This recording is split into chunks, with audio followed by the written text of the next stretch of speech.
Hey everybody, this is Mr. Goth here, and we're going to go through getting started with Sploder. So one of your first creation opportunities will be able to create a game using Sploder. That is what we'll be doing today and over the next couple days.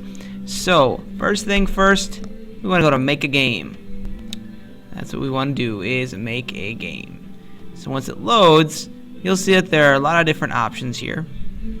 Okay, it really doesn't matter where you start. You can choose one of any of these options here. I'm just going to go to Retro Arcade for now. I'll definitely explore all the options here. And it'll take you right into the creator. So you can actually get started creating things right away, which is pretty cool.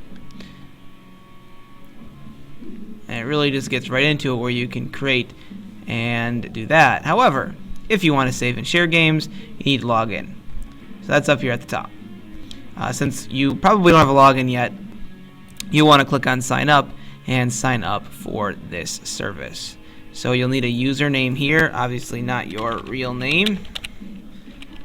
So you do some kind of username for that. And then you would need to create a password for that as well.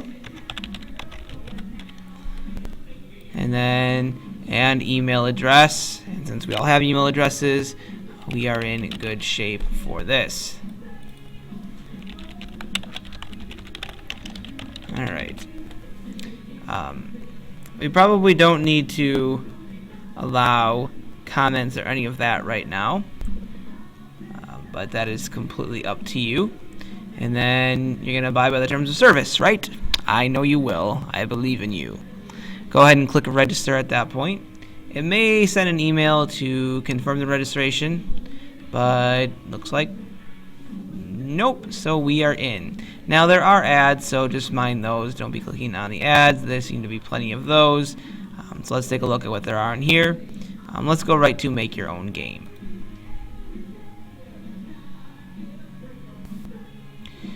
Once you are in make your own game, it'll be back to that main screen that we started with.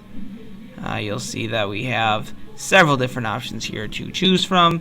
Like I said before, I'm just going to click on Retro Arcade, but as you can see, there's a few other ones and some up here as well that do a lot of different things, so it can get pretty deep. But Retro Arcade goes really to a basic level.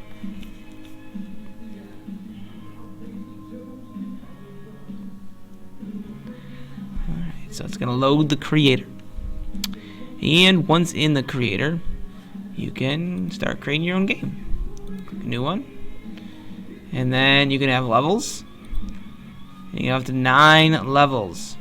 So after you create it, go ahead and click on it. Inside your level, you can have multiple stages. You can have up to 9 stages in a level. So you can have a total of 9 levels in 9 stages. Or 9 stages and 9 levels for a total of 81 different play opportunities. That's a pretty deep game. We're going to go ahead and start with this stage. And so there's a couple pre-made stages to choose from here. Then you click create, and then you can click on the stage itself. And here you go. You can start to create.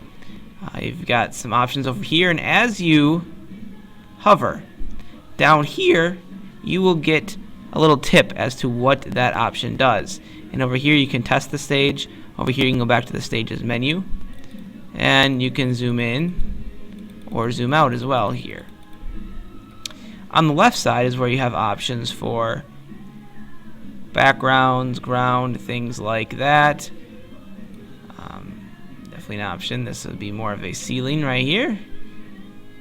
And then if you click on this, you also have options for ground. Might have a Mario looking appeal to it. You also notice that you have backgrounds and scenery. But if you click and you drag, you see you get different options. So if you click and drag and swipe, you'll get different options to choose from. You can also change textures down here in an advanced texture editor. So if you really want to get into graphics, you can mess around with that. Alright. You also have these movable game items, different enemies, bad guys, that type of stuff. You can click and drag up, and there are lots more to choose from.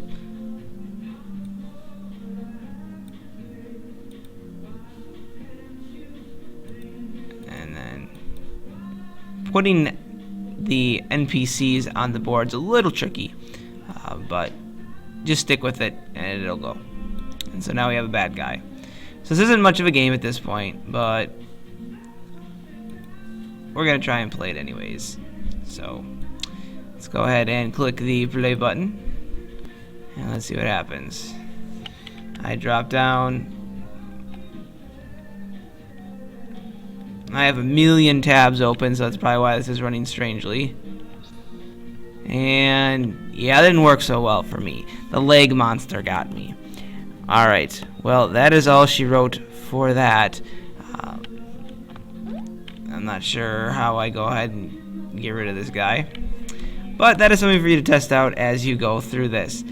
Obviously a little laggy on mine. I hope you don't have the same experience with yours, but definitely play around with some of the different options on here and see what you can come up with. And we'll kind of go more into depth on this. We'll spend a few days trying to create a game using Sploder, and let's have fun and see where we go with it. So if you have any questions for me, I'll be back and ready to go through this with you the next time I'm here. So enjoy and game on.